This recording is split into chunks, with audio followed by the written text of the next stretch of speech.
मुख्यमंत्री योगी आदित्यनाथ ने कहा, राम मंदिर के लिए सत्ता भी गंवानी पड़ती तो कोई समस्या नहीं थी। 1916-17 के समय पूरे साल में सिर्फ 2 लाख श्रद्धालु आते थे अयोध्या में, जबकि अब पिछले साल ही 17 करोड़ श्रद्धालु अयोध्या आए। यद्यपि मेरी 3 पीढ़ियां श्री राम जन्मभूमि आंदोलन के लिए समर्पित थी, मुझे कोई समस्या नहीं थी, लेकिन शासकीय व्यवस्था जिस नौकरशाही से जकड़ी होती है, उस नौकरशाही में एक बड़ा वर्ग ऐसा था जो कहता था कि मुख्यमंत्री के रूप में अयोध्या जाने से विवाद खड़ा होगा। हमने कभी विवाद खड़ा होता तो होने दीजिए, लेकिन अयोध्या के बारे में कुछ सोचने की आवश्यकता है। फिर एक वर्ग ऐसा था जिसने कहा कि आप जाएंगे फिर राम मंदिर की बात होगी। तो मैंने कहा, कौन हम सत्ता के लिए आए हैं? राम मंदिर के लिए सत्ता भी गंवानी पड़ेगी तो कोई समस्या नहीं होनी चाहिए। और हम लोग उस समय फिर इस कार्यक्रम के साथ जुड़े। मैंने से 19 अवस्थी से कहा, मैंने कहा बस चुपचाप जाकर के देखो दीपोत्सव का कार्यक्रम कैसे हो सकता है।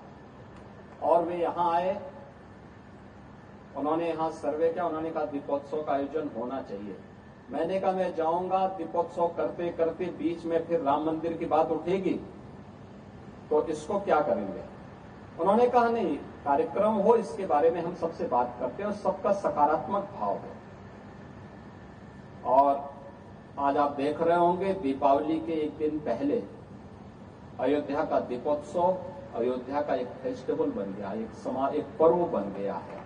लाखों की संख्या में श्रद्धालु आते हैं और मैं मानता हूं यह शुरुआत थी अयोध्या में राम जन्मभूमि बनने की शुरुआत थी, राम जन्मभूमि की आधारशिला रखने की एक शुरुआत थी। अभी मैं जन्मभूमि दर्शन करके आ रहा हूं। मैं गत वर्ष अयोध्या में आए हुए श्रद्धालुओं की संख्या को देख रहा था और मैंने 2015-16 में भी कितने श्रद्धालु यहां आए, 16-17 में कितने आए, वो आंकड़ों को भी देख रहा था। एक समय था जब पूरे वर्ष भर में केवल 2,34,000 श्रद्धालु यहां पर आए थे 16-17 में। और मैं गत वर्ष के आंकड़े देख रहा था, गत वर्ष अयोध्या धाम में श्रद्धालुओं की संख्या आई थी 16 करोड़। आप अनुमान करिए, क्या 2,34,000 और 16 करोड़ में कोई अंतर ही नहीं है? अभी आप देख रहे होंगे लाखों लोग अयोध्या में आज भी दर्शनार्थ आए थे। लोग चाहते थे, लेकिन लीडरशिप का अभाव था, लोग उसको आगे नहीं बढ़ने देना चाहते थे, सही जानकारी और सही तथ्यों को सामने नहीं आने देना चाहते थे।